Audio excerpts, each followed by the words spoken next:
Welcome to the High Bar. I'm your host, Warren Etheridge.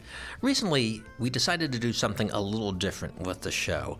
Producer Tina Knoll came up with a great idea for us to do some live episodes recorded in a theater space with an audience. Love an audience.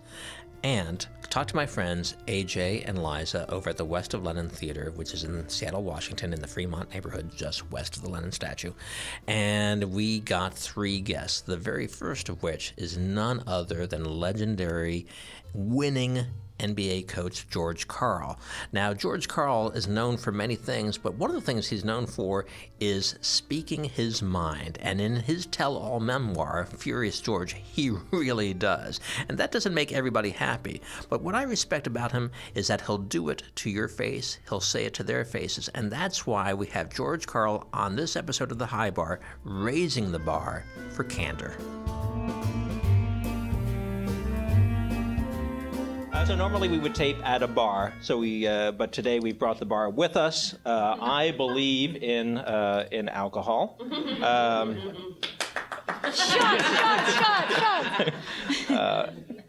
I'm going to lose all credibility if I tell you that I'm drinking a slow gin fizz right now.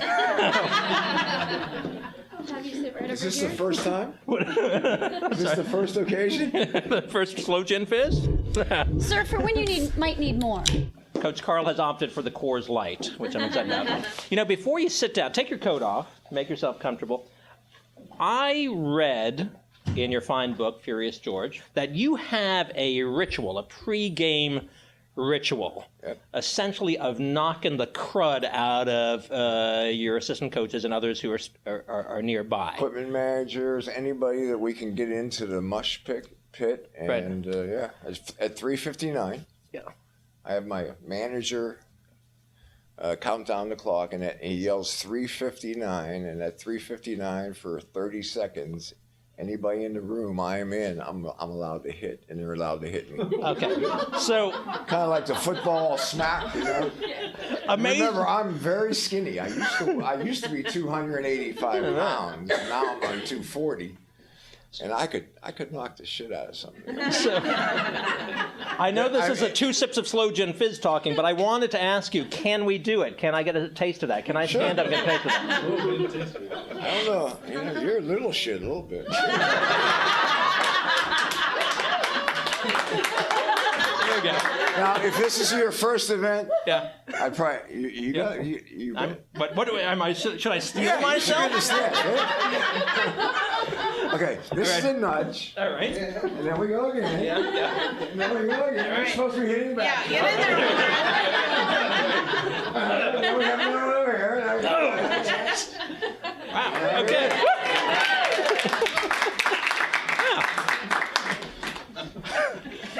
All right.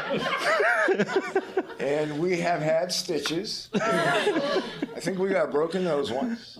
A broken nose once? Yeah, not me, but someone else participated. Well, I count myself lucky then. I've never broken anything or had anything broken for me. I've had a lot of things broken. So, once again, we're going to talk obviously a lot about basketball, but sure. I really do want to raise the bar with you for candor, because you are an outspoken individual. Has there ever been a time when in your head you said, boy, I wish I didn't talk as much as I do? Yes. Yeah. About every job I've had. Yeah. Do you regret the things you say? No. I don't know. What I have anger about is the world of entertainment. Politics is causing us all to. We're going to have to get back in the mosh pit in a second with everybody. Go ahead, keep going. I don't understand why honesty is so hidden. There's not. I mean, it's all spin. I mean, it's amazing because you have pissed off every level of person in the sport, essentially. Owners, general managers, fellow coaches, former players, current players, the media. What is the common denominator there? Competitive. I look at the game as a competition, but a higher competition. I mean, I just think the NBA is the best of the best, playing the best referees, even though they suck.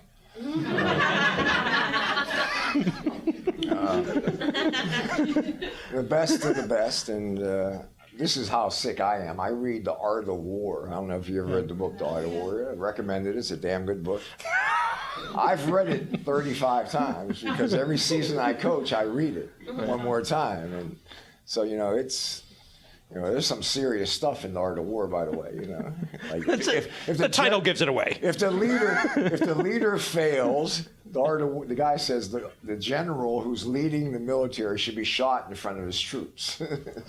so getting fired is a part of The Art of War. Right. Well, and a better part than getting shot, I presume.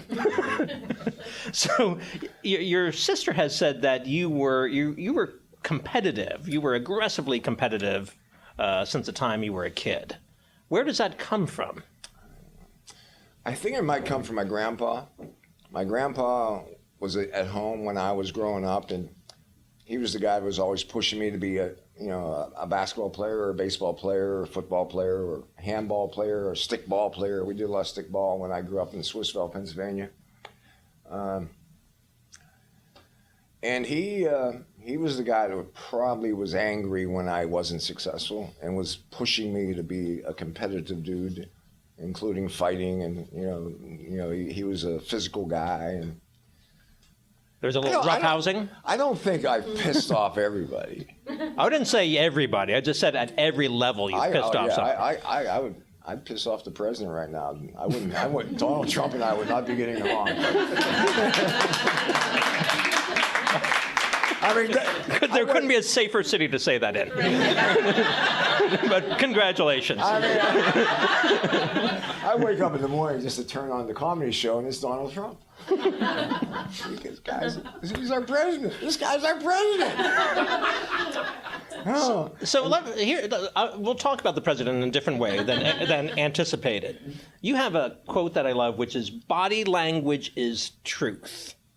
Right? Yeah. So what does President Trump's body language tell us about the man?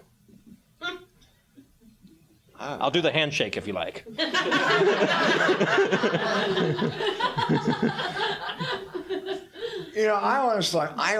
I think I met Donald Trump at a Democratic fundraiser in the early 90s. I think I did. I'm not sure. And then when he went out there, I've met him a few times, I guess, and I thought he was doing it just for the scam of writing a book or having a reality show. I thought it was a joke. I really did. And it's traumatic that night. I was in Columbus, Ohio. I was in a lawsuit in Columbus, Ohio. And I won the lawsuit, and so I had a few beers, and I'm having fun and excited. I'm going, okay, Hillary's going to get in. And I'm sitting there going, holy shit. And I stay up until, in Columbus, that's on the East Coast, so it wasn't determined until 2 or 3 o'clock in the morning. I stay up, and I get up and I had to go for a walk. I had to go for a walk at 3 o'clock in the morning. I called back home that morning, and my little girl, I have a 12-year-old daughter, she was crying. She was crying. I mean, she thought the world might come to an end. It's only... It's 1,300 and some days. I have the exact number of days that he is in office, and it's over 1,300 still. So. The longest countdown clock ever. Okay. But back to this thing of body language and temperament, because it really seems in the book that you really do gauge players, individuals, by how they hold themselves and how they practice constantly. I don't think I judge as much, but I think I like aggressive confidence, and I like unity. And I think body language gives that away really quick. I think eye contact, you can see confidence in people's eyes. You can actually, Larry Bird had eyes that scared the hell out of you. I call them eyes of an assassin. Wow. They're cold, they're direct, they're mean, and then there are guys that you can't find their eyes. And there are coaches the same way. I actually have tutored coaches. I don't like coaches who wear hats on the football field because they cover up their eyes a lot. And I think players can see your eyes, and I think your eyes are part of your ability to communicate intensity, enthusiasm. positive and negative energy. I think the eyes are the windows that your energy comes through. But there are players who don't always get intense during practice, and they're I won't even complete the phrase. Just unbearable to you.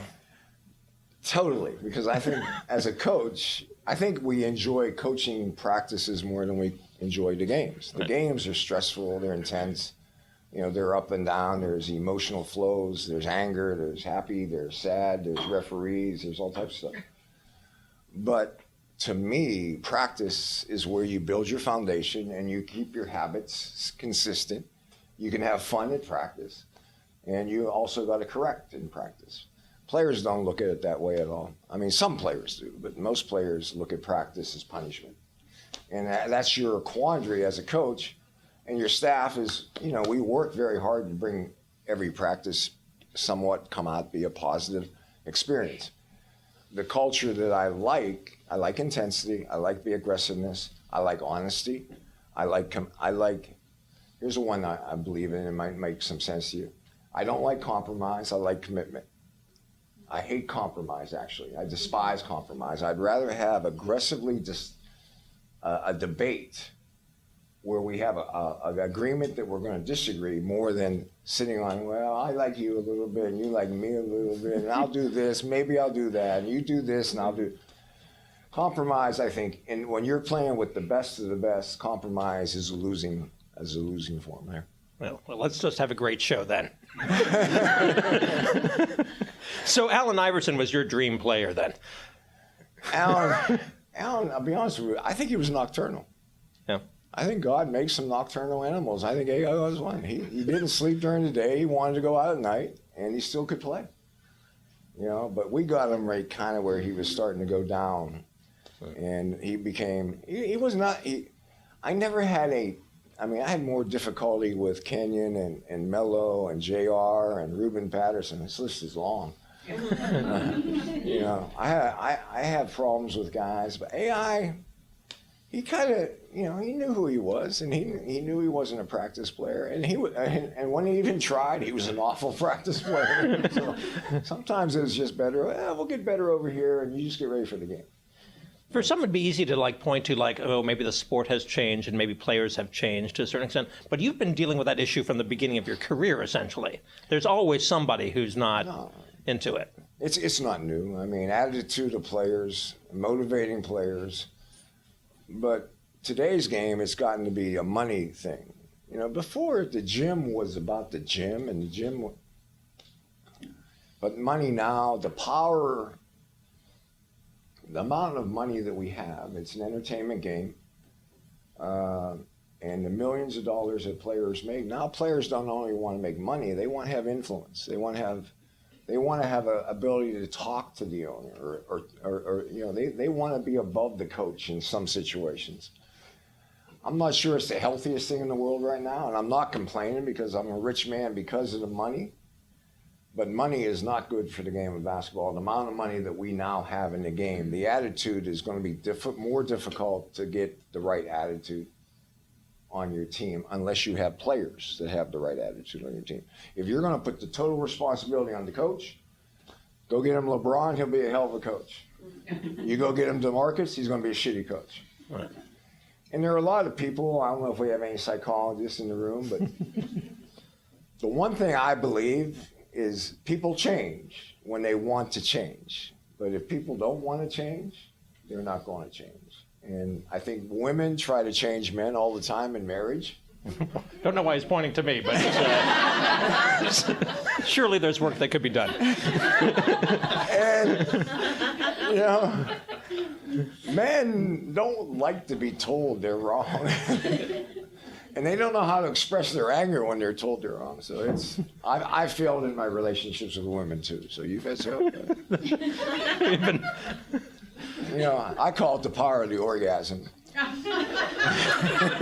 And there's the one we didn't expect, right there. That was it. Tell me about the power of the orgasm. Oh, come on, man. Come on, coach me up, Karl. We got Tiger Woods. Yeah. Okay. We got Allen Iverson. We talked about him. Yeah.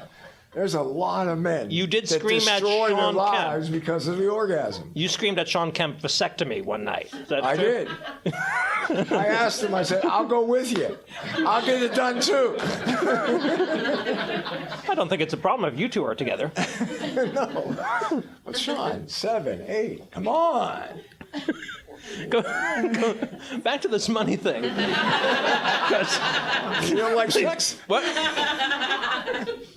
God, is there a good answer to you don't like sex? Yes, I like sex. I don't know. All the time, bam, bam. My daughter's in the audience. What am I supposed to say? I got it right at least once. This is still PG. This is still, it's not art yet. Or GP, whatever that is. That's true. If it's GP, it would be R or X. So you talk about money, and one of the things about money that's fascinating in all pro sports is now the players make much more than the coaches do. If the coaches got paid more, which I'm sure you wouldn't object to, if they made as much as the players, would that be helpful to the game? I think the best organizations in sport, and you're looking at organizations like the St. Louis Cardinals in baseball. I think the Pittsburgh Steelers is a big-time organization. The San Antonio Spurs. All the organizations have a unity that the players know they don't have the ability to influence the organization. But that's not the case in about, I would say, at least 70% of organizations. The organizations are not unified. They're not together. The GM and coach, the coach and players, the players and general manager. There's all types of different relationships now that the unity has a trouble. And if the organization is strong and together, the Miami Heat, I think, is another example in basketball. I think the Dallas Mavericks have had a good run with Rick Carlisle and Don Nelson and Mark Cuban working very well as a team. You know, we preach team every day on the basketball court. Every day we're preaching together. You know, we got to work together. Everybody in unison. Everybody understand their roles and their responsibilities. But when your organization doesn't have it, they kind of think you're a hypocrite. And in time, that will come out. They will feel the negative energy that comes if you don't get along with your general manager. And here in Seattle, Wally Walker and I did not get along very well. We were totally different. Exact opposite when Bob Whitsitt. Right. Bob Whitsitt and I got along great. So it's not that I don't get along with Alja badly. Whitsitt, I actually called Whitsitt and asked him to come tonight, but he was busy, so. You made a list of things that you would like if you were to go back to coaching and then got to go back to coaching. If you were going to do that now so you could become the winningest coach ever, what are you looking for? Would it be that unity in the front office? Yeah, I don't think I would coach. I went back to Sacramento because I was antsy and I was nervous. I wanted to coach again, and I'm glad I went back. I'm disappointed it ended in such an ugly way in Sacramento, and I made mistakes. I said that DeMarcus is not untradeable, and I guess the organization thought he was untradeable. They finally traded him about 3 years late. Proving your point, he is tradable. But you know, today's player has a different psyche, and I've gone from when I first got to being a head coach, I was 33 years old, and so I had players on my team older than me, and now I'm grandpa. You know, I'm grandpa in the locker room, and you know, I can't hear very well, I can't see very well, and I can't move very well. None of the guys today saw me play, and they didn't think, you know, now I say, well, when I played, and they said, yeah, coach, you didn't play. So it's a different world. It's not a bad world. It's just it's a crazy money world. It's a business. It's a multi-billion-dollar business. I don't know what Barry Ackerley paid for the team here in Seattle when he owned it. Is probably less than $100 million. Now it's $1 billion business. Amazing. $2 billion for some I would team, think huh? every franchise now is worth over $1 billion. Yeah. I think the Knicks were valued at over $3 billion. The Lakers are about $3 billion. Well, Sperling sold the team for $2 billion. For $2 billion, yeah. And I think, for your sake in Seattle, and I really wish you guys would do a better job of getting a team back here. Why does Seattle not have a team and Oklahoma City does makes no sense to me. It's almost like Donald Trump. Right. Who doesn't love you? You know how to play to your audience. You don't like Donald Trump, and you want a basketball team back in Seattle. You're perfect. I thought we have one by now. Now there's going to be anger in the audience. Okay. I don't like not seeing them, though. It's weird. It is a little weird. I sort of like, can we get some house lights up, Caitlin? I like eye contact here, you know? I like do too. See? Well, so what's interesting to me is that there's a certain element in the book that shows that we're learning constantly going along. Like you were surprised by certain things. First off would be the impact of drugs in the NBA. And you actually talk about how cocaine nearly brought down the league at one point. In the 80s, in the 70s and 80s, I don't know if you, my first job to get back in the league was in 1982. I was hired by the Cleveland Cavaliers. And at that time, the Cleveland Cavaliers and the Indiana Pacers were thinking about merging their rosters because they were having financial trouble and they thought the league should shrink rather than expand. They were thinking about shrinking 2 or 3 or 4 franchises and putting 2 together. It didn't happen, but it was definitely on the table. It was definitely on the table. And there was a drug problem. There was the league had a bad image. And that was 1980. And then we got Larry Bird, and we got Michael Jordan, and we got Magic Johnson, and all of a sudden it evolved. And David Stern was great. He was a great leader, a bully, but a great leader. And now we have this, I think, the second most popular sport in the world. But you dropped a nugget in the book that said that cocaine was a problem for a large percentage, but maybe the bigger problem was that the media did not press on the fact that maybe the drugs led to other problems like point shaving. I don't know that, but I think there's a common sense to sports. Right. In the book, I talk about performance-enhancing drugs, and people think there's none in the NBA. That's unrealistic. Right. There's 500 players trying to make $1 million contract every year. And, you know, I've had cancer twice. If I didn't have cancer, I'm 65 years old, I'd be on HGH. I promise you I'd be on HGH. Because it hasn't been proven to be necessarily really bad for you. Sounds like the high school kid taking drugs for the first time. Hey, I'm going, okay.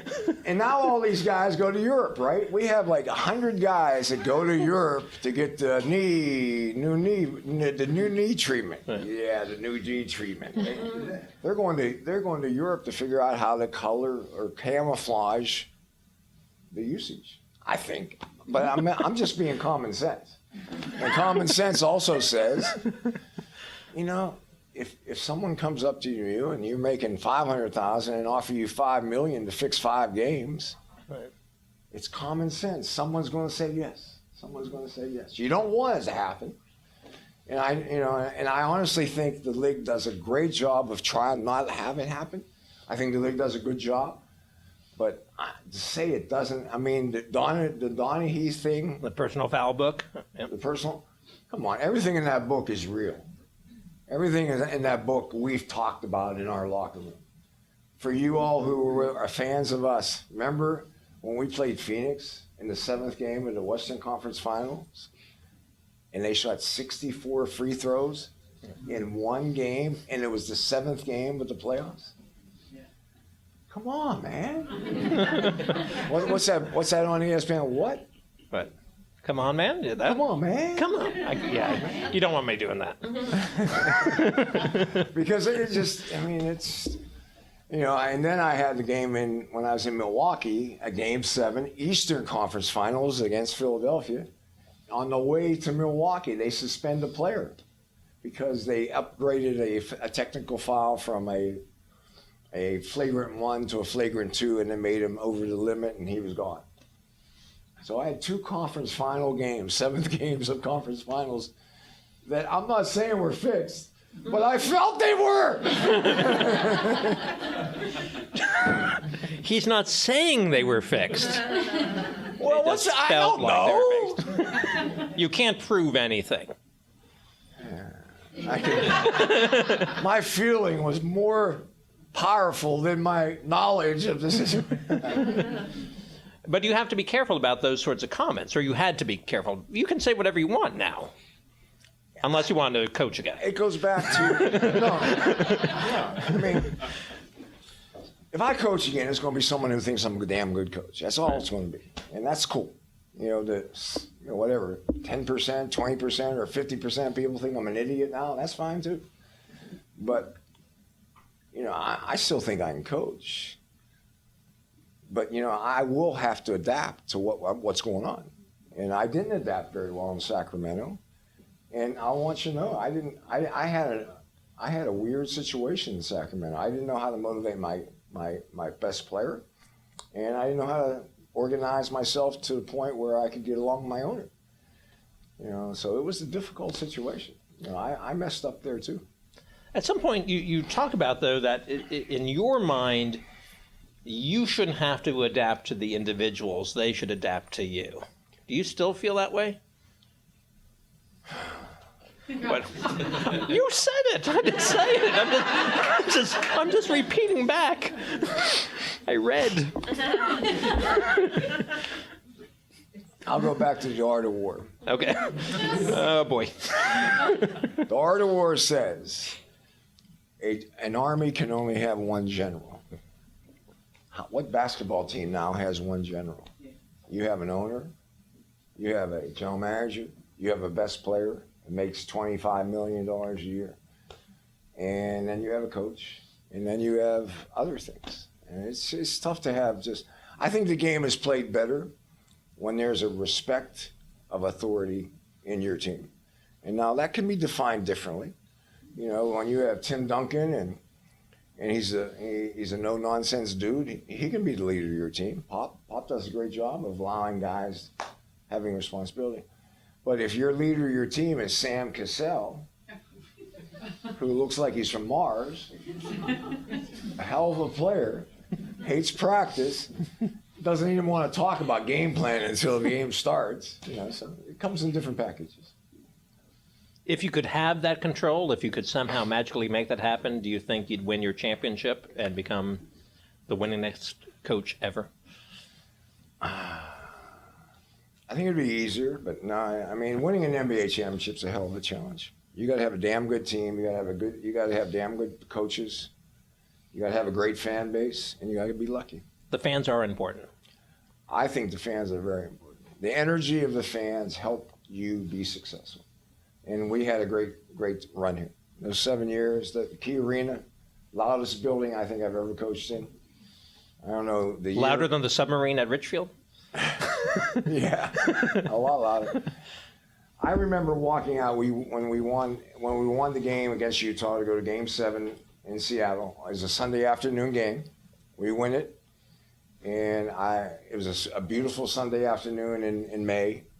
And I remember walking someplace, some restaurant to eat after the game, and my ears hurt. They hurt. They were hurting from the ringing in my ears, the loudness of that building. And now I can't hear very well, so because of that. And that's your fault, Seattle. Probably. The Key Arena was built nice, though. They built that sucker where the noise stayed in the building. It didn't go up. You didn't lose the noise. The noise was always there. You make some lists in the book of favorite players you've coached, best players you've coached against, coaches that you like begrudgingly. But I'm curious, which player embodies the ideal? Not the best athlete, but who is the ideal professional basketball player? There's the two guys that immediately come to mind. They're Seattle Supersonics. I think you all probably know them. The one most unselfish, selfless dude I've ever coached, Nate McMillan. Yeah. The second, most perfect, the guy that thought I had 10 meetings with him about his arrogance and he's perfect. Who was perfect on that Seattle Supersonic team? Best condition, could play every position on the court, smartest guy on the court, didn't make a fundamental breakdown. Detlef Schrempf. Oh, yeah. Those two guys. Those two guys. And I mean, you don't understand how it makes it easy to coach. I mean, don't want Gary Payton. I'm not going to put him on that list. I mean, that was a little bit of a nightmare. And Sean Kemp.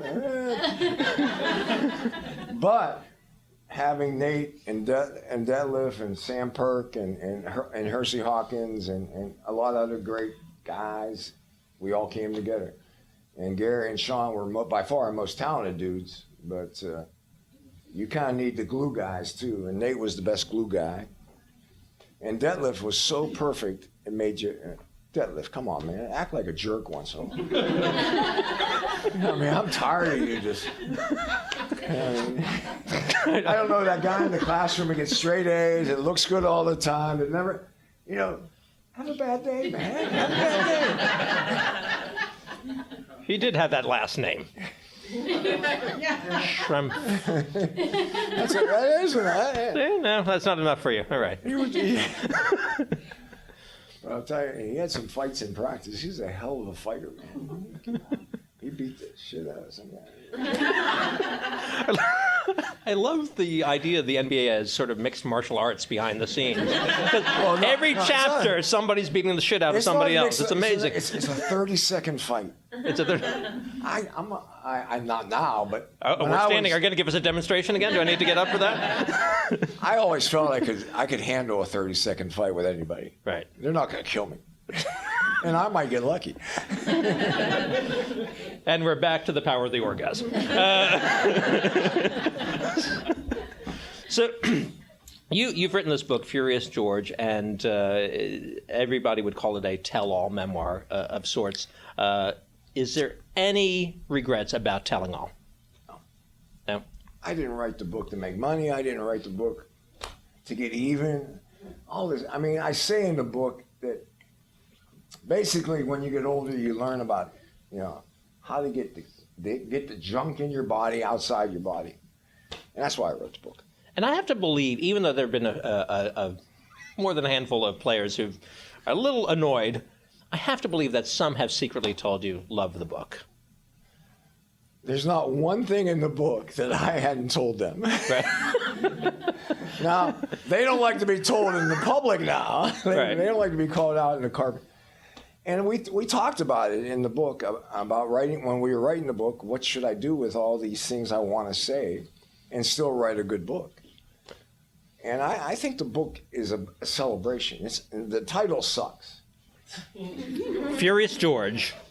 Because I'm not furious anymore. I'm mild and I'm low-key now compared to when I was in Seattle. I was a little furious. But the title was to sell the book, and it's a celebration.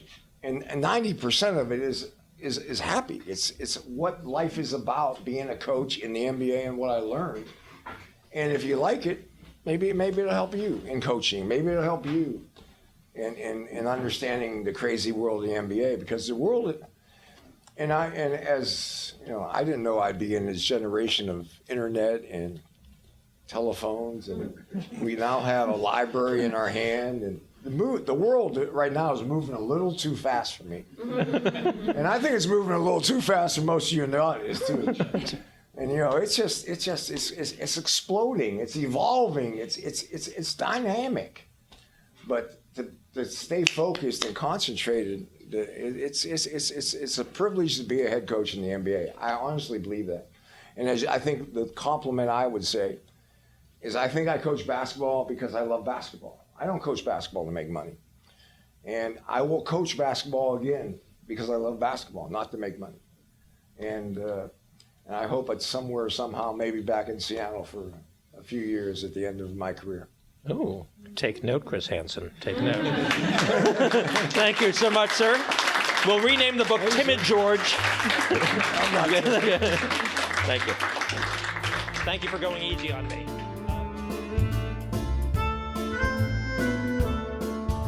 There are a lot of people to thank for this show, a lot of people who made it possible. Special shouts out to Deborah and Susie over at Kim Ricketts Books, also to Heather Drucker at HarperCollins, and also to AJ, Liza, and Caitlin at West of Lynn. Thanks so much. New episodes of The High Bar come out every Thursday. Subscribe now wherever you get your podcasts. For more information, visit our website, thehighbar.tv. Follow us on Facebook and Twitter, where you can find us at The High Bar. And on Instagram, we're at thehighbar.tv. If you like what we're doing, we'd love it if you'd take some time to review us on iTunes. It really would go a long way. The show is produced by Tina Knoll and Large Media. Our editor is Warren Langford. Our production assistant is Sarah Leibovitz. Our theme music was composed by Ralph Kent. And I am your host, Warren Etheridge.